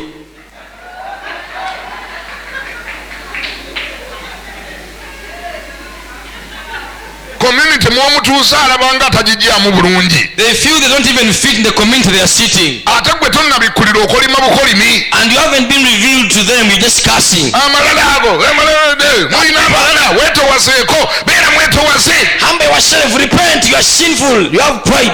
ebyo ojja byogera You speak all that kubanga okyabulidde okutegeera. because you are still failing to understand. omugamba yeetowaze naye naye akimanyi nti waliyo zaakayo alina abamunoonya. You're telling them to humble themselves, but Zakayo has people looking for them. waliwo ensonga ezitamuganya kujjaawo buli lunaku. They have reasons, don't allow them to come there every day. nzizeeyo ku goolo mmalirize. Let me go back to the goal and I finish up. bassebo ne bannyabo. Ladies and gentlemen, goolo goal. kasita tunaabeera nayo If we have the goal, tugenda kutegeera nti twetaaga ttiimu. we shall know that we need a team. goolo Goal. kati nzizeeyo ku level ya church, Now I've gone back to the level of the church. the level of the church of Christ. The level ya kanisa Kristo. Once we sit down Bwe tutuula wansi and get to know what the goal is ne tumanya ekiruubirirwa goolo kyeki for the church of Christ, ekyekanisa Kristo, not your church. si kanisa yo gy'osumba. Pastors Basumba muyinza okukikkiriza nti ne corporate companies ne bwe sizogera emannya gaazo naye ne bw'oyogerayo emu nti MTN ne bw'onoyogerayo emu nti Walidi, Airtel, oyinza okukikkiriza nti zitusinza strategy. Can you sit down and agree that even these corporate companies have more strategic plans than us? oba kankireete bwe nti Well, let me bring it this way. ekkanisa eyo gy'osumba yaani? Whose church is that you're pastoring? Whose church are you pastoring? Ekanisa gy'osumba yaani? ffenna tujja kudda no tulimbe We all come here and lie ourselves. nti ya Yesu It is for Jesus Christ. naye twogere amazima. But let's speak the truth. ekkanisa Yesu twagimubbako dda. We have taken away the church from Jesus Christ. ekkanisa Yesu twagimubbako. We are thieves. We have stolen the church away from the Christ. Bishop Luwere, Bishop Rere. emitawana gye tulina mu kkanisa wano olwaleero ekyokubiri ekigireese emitawaana gyonna gye tulina all the problems we have in the church gireeteddwa okuba nti omusajja gwe bayita yesu ayakomererwa ku musaalaba ekkanisa twagimubbako is brought because we stole the church away from Jesus Christ who was crucified at the era cross. emitawaana gye tulina tegigenda kuggwawo okutuusa nga tukutte ekkanisa ne tugizaayo ewa yesu n'ebeera kkanisa ye. And all these challenges will not end until we carry the church and take it back to Jesus Christ. ekkanisa bw'eneerekerawo okubeera eya kiganda, If the church stops from being of Bishop Chiganda Livingstone neerekerawo okubeera eya kimuli, and stops from being of Pastor Chimuli neerekerawo okubeera eya George, and it no longer belongs to George n'ebeera kkanisa ya yesu, and to become the church of Jesus Christ, olwo ffenna tugenda kwerabanga bapakasi. now we shall all see ourselves as servants. bwe tuneerabanga abapakasi, When we see ourselves as servants, olwo nja kutuuka ku leve etegeera I come to a place of knowing nti ndi bubeezi branch manager. that I'm just a branch manager. nga branch manager wa MTN bw'abeera. As a branch manager of MTN is, njagala ombulire, I want you to tell me, branch manager can a branch manager owa MTN of MTN ku Shoprite at the ShopRite, ayinza okulwanyisa branch manager can he fight a branch manager owa MTN of MTN ku Cairo House at Cairo House ku Kampala Road? on Kampala Road? Kampuni neemulekawo. And the company will leave that man. Kampuni nemanya nti manager waali ku Shoprite If the alwanyisa manager waawali ku Cairo House. If the company gets to know that the manager of Owino fights with the manager of Cairo House, Kampuni ekulekawo, will the company leave you standing? bakulekawo. Will they leave you there? Do you know how they behave, by the way? Omulimu beeyisa kati For them they behave different. beeyisa mu ngeri ya njawulo. Nti simu kaadi bwe ziggwawo ku Shoprite, When the SIM cards get finished at the ShopRite, manager w'oku Shoprite ate yalagirira ba client n'abagamba wano ewaffe ziweddewoko, genda ku branch yaffe endala eyawali ku Kampala Road. when the cards are finished here, the manager of ShopRite here will direct and tell them, you go to our branch at Cairo because the cards are finished here, you can find them there. Router zituweddeko wano, MiFi essimu gundi zikyatuweddeko, naye branch yaffe eri endala genda bagenda kuwa. In fact yakubayo n'essimu nabuza hello Hassan mukyalinawo gundi MiFi ewamwe zikyaliwo nti okay wali wano mwami gwemperezeeyo mumuguze MiFi. Nze mbuuza ebyo mu kanisa tubirina? Do we have such in church? Tulinayo pastor akuba essimu Do you have a pastor who can call a fellow pastor n'amugaa nti omuntu ono and say, this person yalokose got saved? nga alokokedde eno waffe Kajjansi, He got saved from Kajansi, naye ate aŋŋambye but he has told me nti asula awo ewammwe Najja Nankumbi. he sleeps around there at Najanankumbi. Olw'okuba nga yeetaaga tumusumbe bulungi Now, because we need to pastor them well, aleme kugwa, not to fall to ate backslide, alina ne famire, and he even has a family. alina abaana bataano, They have 5 children. ayinza okulemererwanga okujja e Kajjansi. They can fail to come to Kajansi every Sunday. Mbadde njagala nkuwa essimu ye I want to give you their contact. onyambe omumonitalinge. Help me to monitor that indiga. Abo bapasita ab'engeri ng'eyo baazaaliddwa. Do you have those pastors born yet?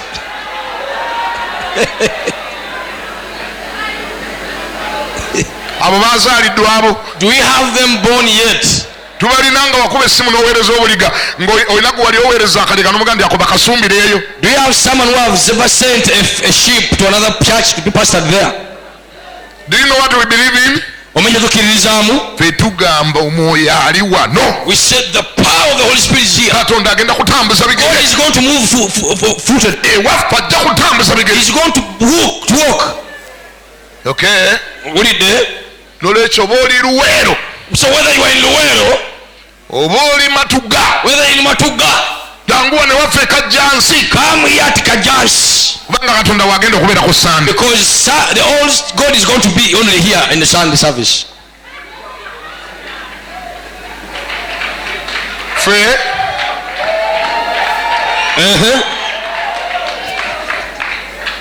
nze bwe nali sinnalokoka Before I got saved, nateganga rediyo Uganda edda. I used to tune into Radio Uganda.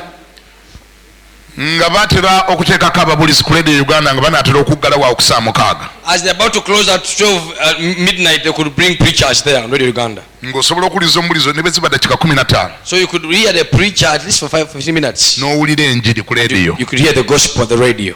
n'omusajja n'owulira nga bina byayogedde You could hear when whatever man has spoken, kwegamba ekyamuleese kubuulira njiri. what brought him was to preach. olwaliro ffe abamu mukama bawadde omukisa okutandika amalediyo. Today, people that God has blessed to have radios, mulina bye mutuvunaana naye naffe tulina bye tubavunaana. there are things you condemn us, but we also have things we condemn of. nze abatonotono be nali mpadde okujja ku lediyo okwogera The few people I have brought to give radio programs, ntera obabuuza ebibuuzo. I always ask them questions. kiki kyoyagala okukola ku lediyo? What do you want to do on the radio?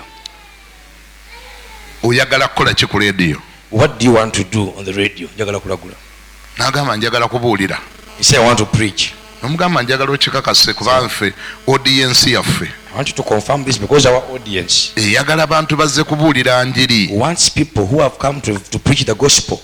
kubanga abamu abatuwulira bali nakasongola, Because people who hear us, some of them are in Kasongola, abalala bali Boston, others are in Boston. kuba tuyita ku internet tugenda mu Australia n'awalala. Because you go through the internet to Australia and other areas. naye ogenda n'owulira omubuulizi ng'ali ku lediyo But you hear a preach on the radio, ng'obwongo bwe bwonna bwonna bumugamba nti buli awuliriza ateekwa okujja okusabira ewuwe. when all his brain is conquering people, bringing people to their church. ayogerayo bisatu.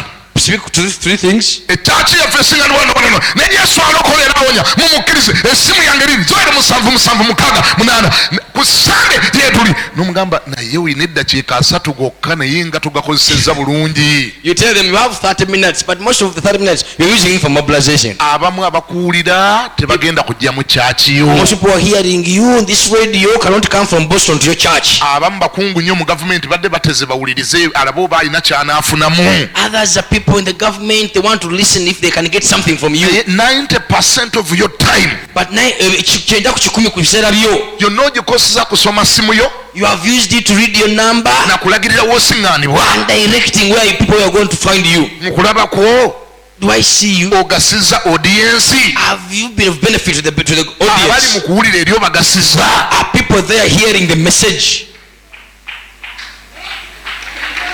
amazima gali nti The fact is, nga ekigendero kyabadde kubuulira njiri, the purpose was not preaching the gospel. kwabadde kugaba adulesi ya church, The purpose was to give the address of the church, kugaba simu eno bagitegeere. people to know the contact.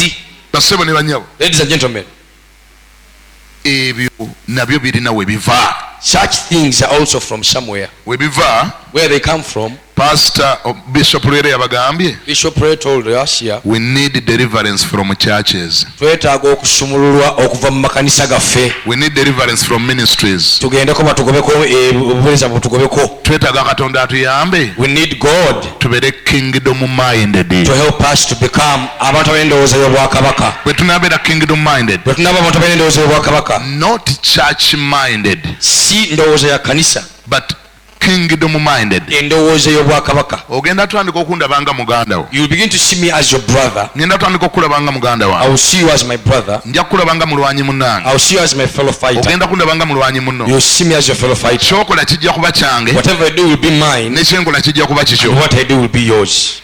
nja kulwanirira ekyo ekintu kyo, I will fight for your thing, kubanga ffenna mukama waffe because all of us, our boss, CEO the CEO owa kampuni yaffe eno gye tukolera of this company we're working for, gye bayita kingdom of God, that is called the kingdom of God. kasita CEO anaabeera Yesu, Once the CEO is Jesus Christ, tujja kutegeera nti ffenna tuli bapakasi we shall all know that we are servants abeetaaga okukola omulimu gwa CEO that need to do the work of the nga CEO bwagwetaaga, as he wants it, so singa bwe tugwagala. not as we want it to be. nsobola okuwulirayo amiina waakiri Can emu. I hear something like amen? bw'onootandika okwerabanga omupakasi, When you begin to see yourself as a servant, nange ne neerabanga and omupakasi, I see myself as a servant, ne tumanya nannyini kampani bamuyita Yesu, and you know that the owner of the company is called Jesus, nze ndi bubeezi manager I'm just a manager owaka branch ke yateeka mu Kisenyi, of a small branch at St. Chiganda Zone, naawe oli manager and you're also a manager owaka branch ka kampuni eyo of that small company there ke baateeka e Kajjansi that was set at Kajansi ewalala wonna, or any other place. naye ffenna But we we all, boosi waffe ali omu we have one boss. era kampuni yaffe And our company erina goolo has a goal. era kampuni eyo And this company erina tageti has a target. aniyo tageti Target yaffe. tageti y'omwaka Target y'omwaka. byonna bye tukola And everything we do byalibadde bisonga ku tageti will eyo be pointing to that target. nga bisonga ku goolo eyo Targeting on one goal. era nga tulina ebirowoozo bya boosi oyo Having the same mind of the boss ye yatugamba that he told us. kampulira ngambako nti Let amiina me hear someone say amen. ekyo nga tekikomyewo If that doesn't come back, if not restored, tukyalwana we are still struggling. tukyasikaŋŋana We are pulling each other. tukyakubagana We are still hitting each other. tukyeyira obusa We are still blackmailing ourselves. tukyayira kalimbwe We shall keep holding Kalimba ourselves. tukyakola ekisoboka ekigambo eyo bw'avaawo We are still saying if that one goes away, ekyaki eyo nga bagigaddewo when that church is closed. gwe kankubulira ekintu kimu Let me tell you one thing. musooke mulabe ekyo tutadde mu bakristaayo kamalirize na kino Look at what we have put into Christians. musooke mulabe ekyo tutadde mu bakristaayo Look at what we put into Christians. mirundi emeka gyobadde mu kyaki How many times have you been in church omuntu najja kazindaalo and someone comes with a microphone naga mukama ebazibwe and say, praise the Lord, amanya gange nze Rosemary Nakimera my name is Rosemary Nashimera. mbadde nsabira mu healing revival center naye kati nsazeewo nazzemu eno church enduulu n'engalo ne bisaanikira ekkanisa I've been fellowshipping from the other church. Now I'm beginning to make a membership of this church and people will scream and welcome this person. abeka babiwuliddeko eyo mu kyaki zammwe How many of you had that? wali okigolodde nga kibaddewo Have you ever corrected it if it happened? ng'aligaga ndi eri healing revival ebadde essabo It's as if they're saying the healing revival was a shrine. wangi agambye nvudde mu healing revival center I'm from Healing Revival Center. kati nsazeewo okujja wano Now I'm fellowshipping here.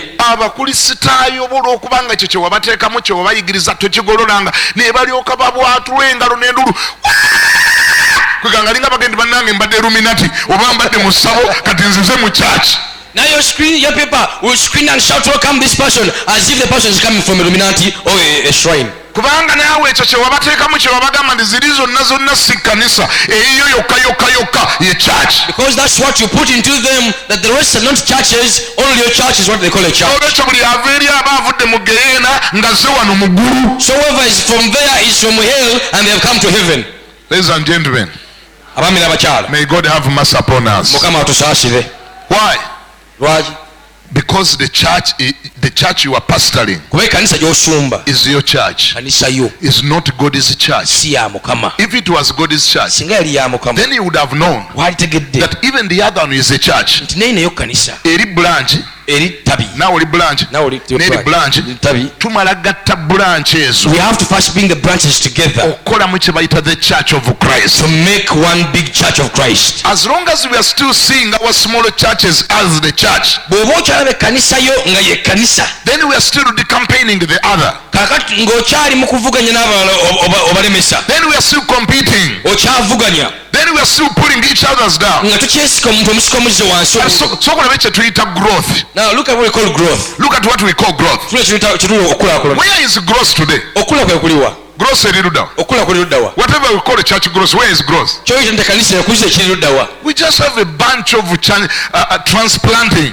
Tulina gyesima okusimbuliza va wano dda wali. Tunulya targeti zaffe zonna, Wegendera ebigendererwa byaffe, strategy zonna ze tulina. empenda ze tutema. Look at our strategies. Tunulira empenda zaffe. How can I get them from that church? Mbajja ntya mu gubiina guli? Not from that bar, Si mu bbaala, not from that shrine, si mu kyabuliri, not from that chimansu. si mu kimansulo But ekiri. all our strategies, Naye empenda zonna how can I get them from that church mbajja ntya mu kkanisa eri to this church? mbayingize mu eno church.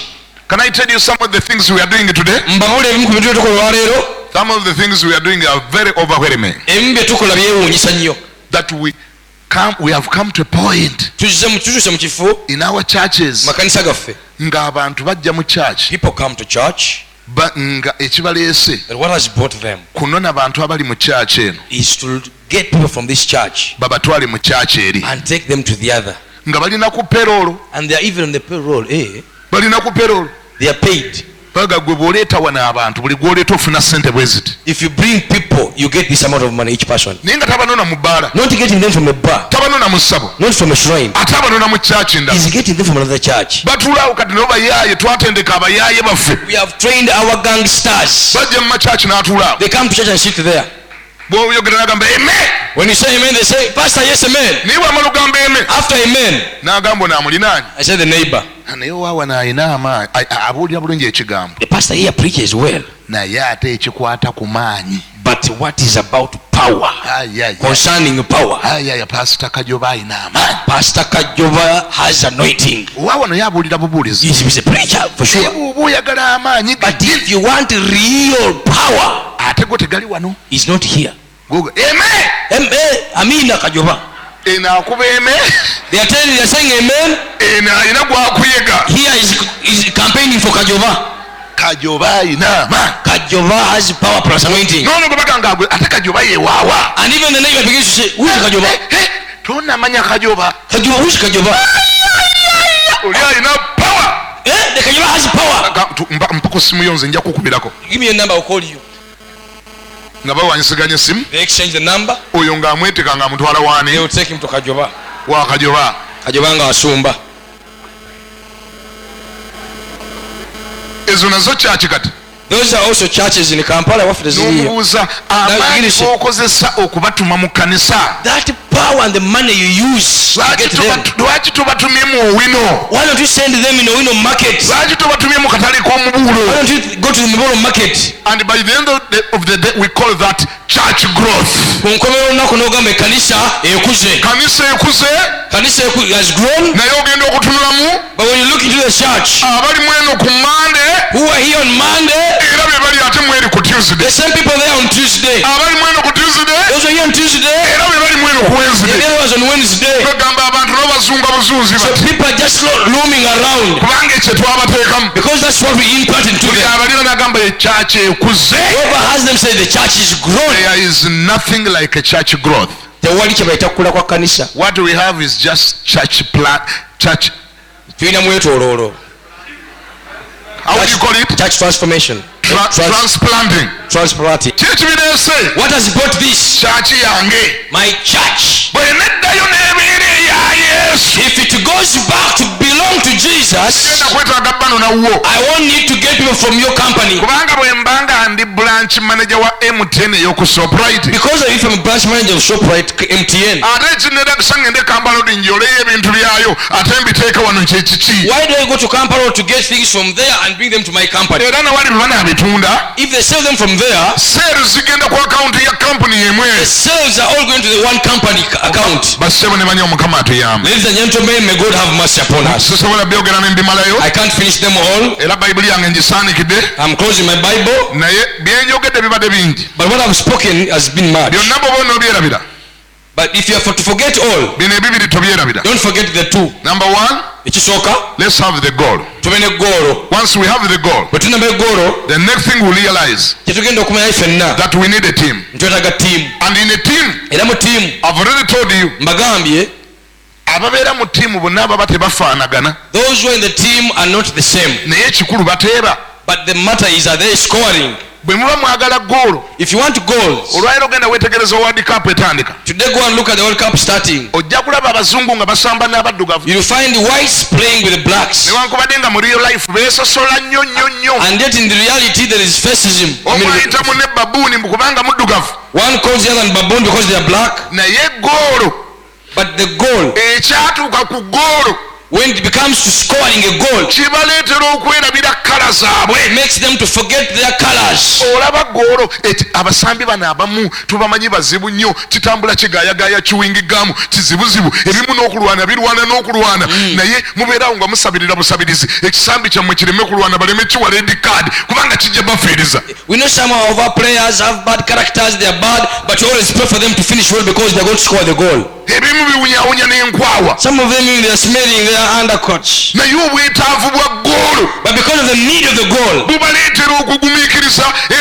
enkwawa ze zino eziwunya ne mugenda ne mumweweka ku mugongo kubanga ateerye kubanga mutegedde mwagala goolo they bear the armpits are smelling because they need a goal to be scored.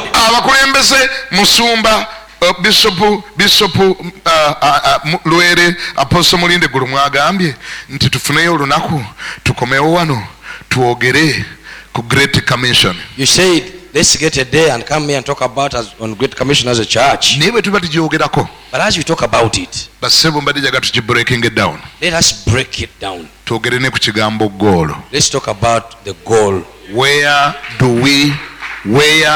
we want this church to be in the next 30 years? Twogere ku kino nti ekkanisa twagala ebeere etya mu myaka 25 okuva Once we know that, ekyo bwe tukimanya, that will turn to be our goal. kijja kufuuka goolo yaffe. We will all work towards that. Era tujja kuba nga tukolerera ekyo.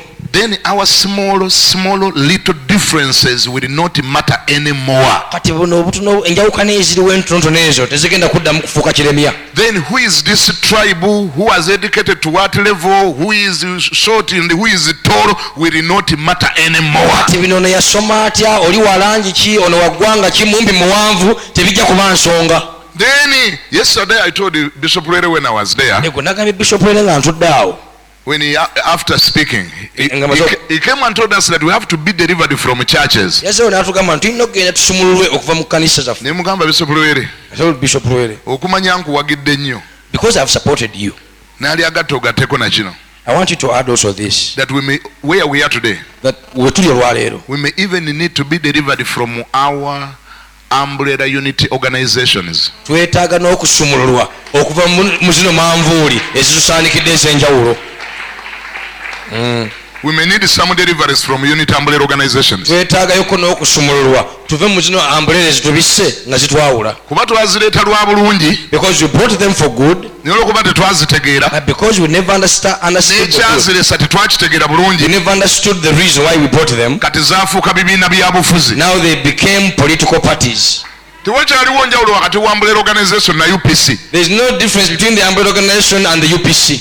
The mindset is almost the same. Endowooza yonna ze zimu. We are like FDC, we are like NRM. Tulinga FDC n'aba NRM. Kubanga eri mu secular, Because in the secular, eri mu nsi, owa NRM bw'agamba nti ekizimbe kino kikutte omuliro tufulume, if the NRM says this building has caught fire, let's walk out. owa DP asooka kubuuza gwakyogedde oli wa kibiina ki? The DP will first ask which party do you belong to. N'olwekyo kyoyogedde si kyekikulu. So what you have said is not the matter. Kibiina ki mw'oli kyekikulu. It is the party that matters. Era ekibiina kyekisalawo oba anaakukkiririzaamu oba It taakukkiririzemu. is the party which determines whether to believe in you or not. Owa DP bw'agamba nti eno cupa, If the one of DP says this is a bottle, kubanga owa FDC kimukakatako obutalabika nga akkiriziganya naye, because the FDC person has to disagree. kati ogenda okuwulira nga owa FDC anoonya engeri gy'anyolanyola ekyo ekyogeddwa gende Now the FDC will begin to twist a name that we're wanting to change from this one. si cupa It's not a bottle. It's not a bottle. si cupa, ogwo musekuzo. This is Musekuzo. It's a smashing. Yes. Kisota bijanjalo. It's for smashing beans. Sebe eyo cupa. This is a bottle. Kisota bijanjalo. This is for smashing beans. Tokiraba nga sobola okusota obulungi ebijanjalo. This you can easily. N'ensonga n'alebalinga okuzireeta. They even figured reasons and points. Kubanga atya okukkiriziganya naye. Because they fear to agree with the other one. Number one, si wa kibiina kye.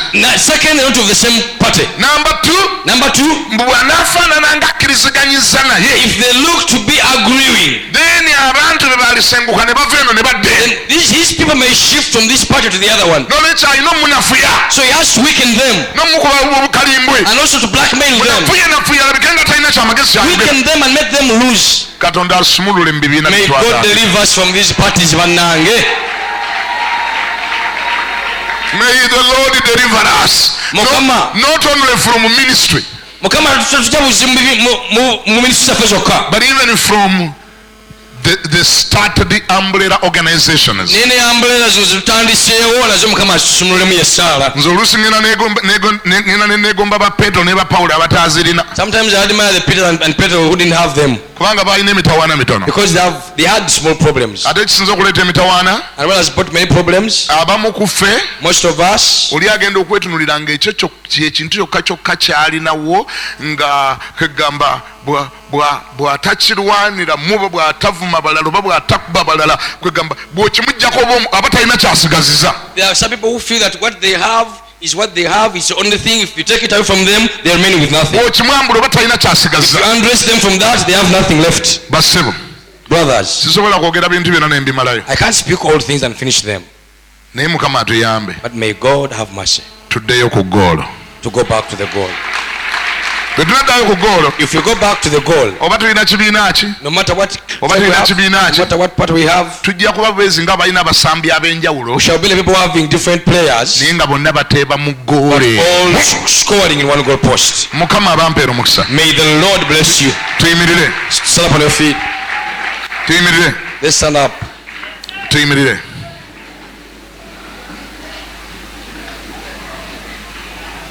tuyimirire Let's all stand up.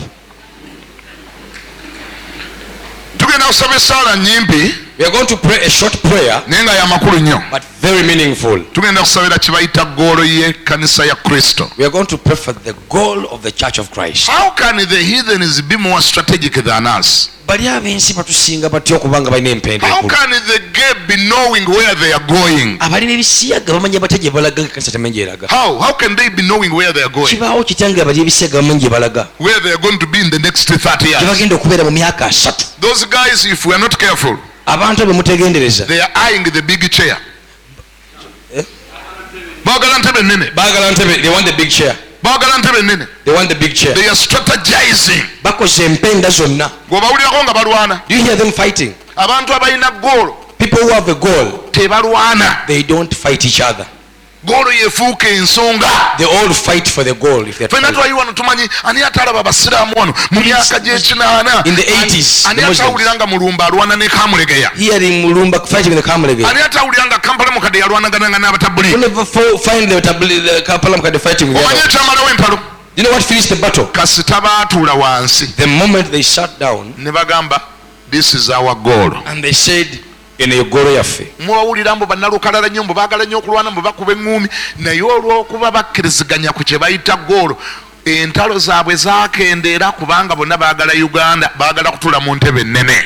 You know them as people who want to fight. They are fighters. They have big hearts, but because they have one goal, they all put their weapons down towards one goal. Lwaki tetukaabirira Mukama Why can't we cry to the Lord atuyamba zibule amaaso gaffe to help our eyes, fenna tukkiriziganye ku goolo. that we all agree towards one goal? ki kye twagalisa Uganda? What do you wish for Uganda? Ekkanisa yeerabawa mu Uganda Where the church see herself in Uganda emyaka 3 okuva kati in the next 30 years from myaka 2 now, okuva kati in the next 20 years from kyaki now? yeerabawa. Where the church see herself? Teeka emikono waggulu Lift your hands up. tandika okwogera ne Katonda. Begin to speak to God. Taata gwayinza byonna Mukama Our Father in heaven, tuzze mu maaso go we come before you, tutandikidde na mu kwenenya. starting in repentance. Twenenya We repent, Lord, kubanga mu kifo ky'okulaba ekkanisa because instead of seeing the church, tulaba organizations ze twatandika. we are seeing the organizations we began. Mu kifo ky'okulaba ekkanisa gye wafiirira Instead of seeing the church you died for, tulaba bukyaki bwaffe bwe we are twatandika. seeing our local churches. We Twenenya repent, Lord. otusaasire Oh, have mercy. otusonyiwe Forgive us. akavuyo konna ke tukoze All the chaos you brought, emitawaana gyonna gye tuleese the challenges you brought, enjawukana ze tuleese the divisions you brought, entalo ze tusimbyewo battles you brought, okuvumagana abuses, okulwanagana fightings. tubyenenya mu maaso go We repent them before you. otusaasire Have mercy. kubanga tulinga enseenene eziri mu cupa We are like grasshoppers in the bottle. tulwanagana We are fighting. tuyombagana We are quarreling. eggwanga lituyita mu The nga nation is passing away. ababesiyaga baliramuza The gays are taking the nation.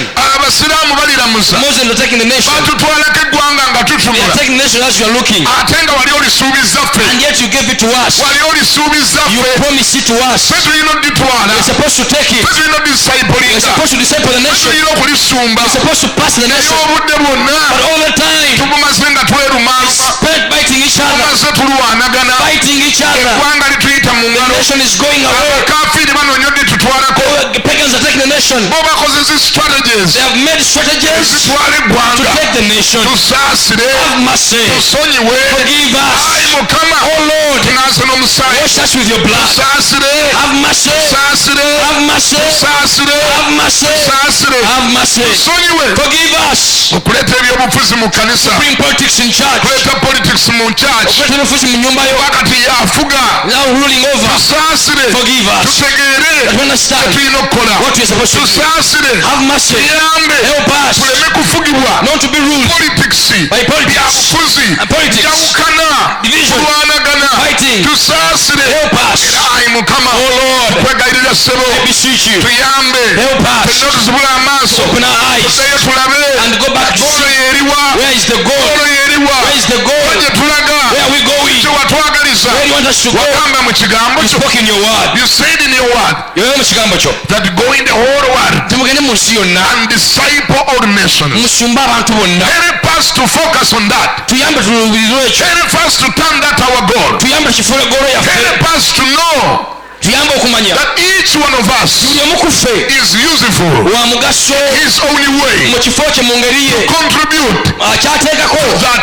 cause. eri goolo eyo. Help us, Lord, Buli muntu to yambe know okumanya that we are all contributors. ffenna tekitugattako. We are all players Ffenna tuli bazannyi towards the same goal. eri goolo emu. Help us to know Tuyambe that okumanya this church ekkanisa is not our church. si yaffe. It is your church. Kanisa yo. We are just workers. Tuli bakozi We are bukozi. just servants. Tuli We are basaba. serving the same cause. Tuweereza ensonga emu. Serving the same cause. Tuweereza ensonga emu. Scoring the same goal. Kuteeba goolo emu. Help us to have the same objective. Tuyambe okukola ebigendera bimu. Help us to see the same way. Tuyambe okulaba ebintu ngeri emu. Help us Tuyambe to stop seeing okulekerawo okulaba our smaller churches makanisa gaffe as the church. nga ekkanisa yo. That was not your plan. Eyo si yali enteekateeka yo. That was not your agenda. Si yali agenda yo. That has never been your objective. Si kye wali oyagala ekyo. Help us to see the big picture. Tuyambe okumanya ekifaananyi ekinene. Help us to have the big picture. Tuyambe okumanya ekifaananyi ekinene. Bigger than our small churches. Okuva mu makanisa gaffe matono. Bigger than our small organizations. Organisations zaffe entono. Help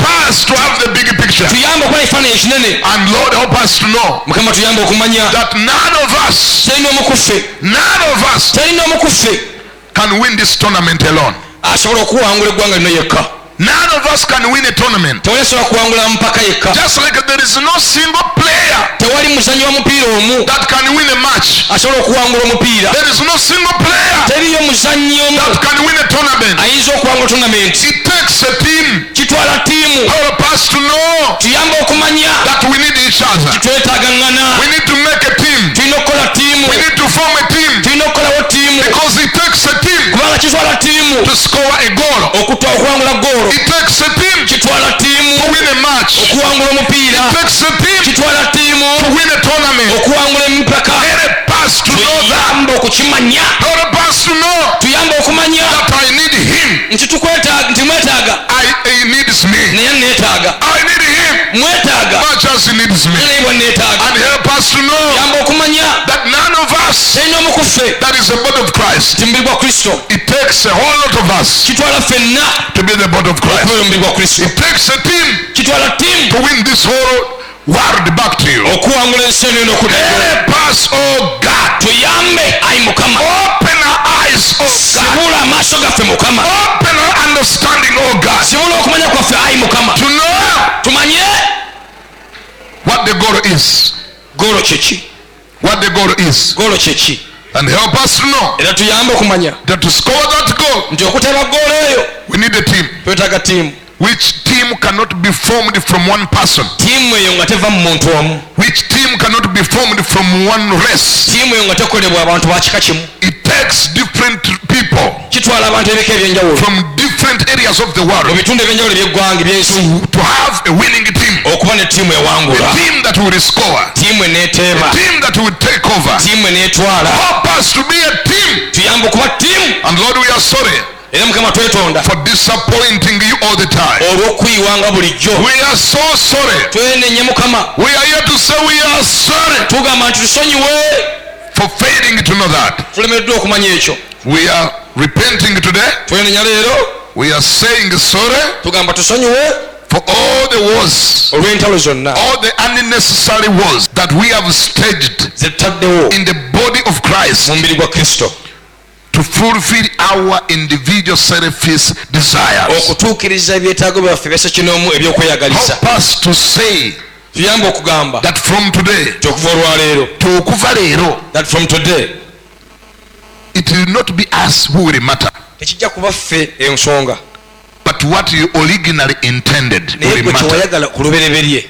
Help us to say that tuyamba okwogera ekyo that we are here not to serve ourselves, tetuli wano okweweereza, we are here to serve you. tuli wano okuweereza ggwe. Let our generation not be disappointed. omulembe gwaffe guleme kuyiibwa, Let our generation not be disappointed. omulembe gwaffe guleme kuyiibwa. Leka kireme kwogerwa Let it not be said nti abo bwe babeererawo tebaagasa, that in their generation they were useless, naye leka kyogerwe but let it be spoken nti abo bwe babeererawo that in their days baasima omusingi. they dug a foundation. Tuyamba okusiima omusingi Help us to dig a foundation n'abaana baffe gwe bagenda okuzimbako that even our children shall build upon singa Yesu anaaba aluddewo. if Jesus takes longer. Lord, help us Kama tuyambe to train a church okutendeka ekkanisa, that will take over, ekkanisa eneetwala, a church that will take over, ekkanisa eneerya, a church that will not be found in church buildings, ekkanisa gye batasanga mu buzimbe, but a church will be found in all the spheres of life, naye ekkanisa ng'esangibwa mu bulamu bonna obw'ensi, in all the spheres of mu influence, mbeera zonna ez'ensi ezikufuka in eggwanga, all the mountains of mu influence. nsozi zonna omusanvu ezifuka. Help us to prepare a church like tuyamba that. okuteekateeka Help ekkanisa, us to train people, tuyamba okutendeka abantu see things that way.